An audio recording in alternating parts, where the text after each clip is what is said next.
இன்னைக்கு வீடியோல என்ன பார்க்க போறோம்னா ஜெரண்ட் பத்தி தான் பார்க்க போறோம். ஜெரண்ட்னா என்னன்னா ஒரு நவுன் தான். அது எந்த ஃபார்ம்ல வரும்னா V1 ஃபாலோ பண்ணி ஐஎன்ஜின்னு வந்துச்சுன்னு வச்சுங்களேன், அது பேர் தான் ஜெரண்ட். நம்ம சென்டென்ஸை பார்ப்போமா?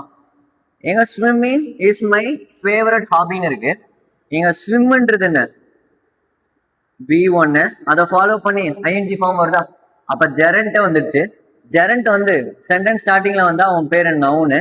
அப்ப ஜெரண்ட் வந்து சென்டென்ஸ் ஸ்டார்டிங்ல வந்தா அவனை ஃபாலோ பண்ணி வர வேர்ப் வந்து எப்பயுமே சிங்குலர் தான். அப்ப நான் என்ன போட்டிருக்கேன்? எஸ். இங்க ஸ்லீப்பிங் ஸ்டூடெண்ட்ஸ் இருக்கா? இங்க வேர்ப் வந்து ஆக்ஷன் தான். அந்த ஆக்ஷனை பண்றவர் யாரா இருக்கணும்? சப்ஜெக்டா இருக்கணும். அப்ப யார் தூங்குறா? ஸ்டூடெண்ட் தானே தூங்குறா. அப்ப நிறைய ஸ்டூடெண்ட் இருக்காங்க, அதுக்கான ப்ளூரல் வேர்ப் போறணும். அப்ப யாரு சப்ஜெக்ட்? இவன் தான் சப்ஜெக்ட். அப்ப இவன் யாரு? சப்ஜெக்ட்னா என்ன? சப்ஜெக்ட்லயும் ஆப்ஜெக்ட்லயும் நவுன் தான் இருக்கும். நவுன். அப்ப இவன் யாரு?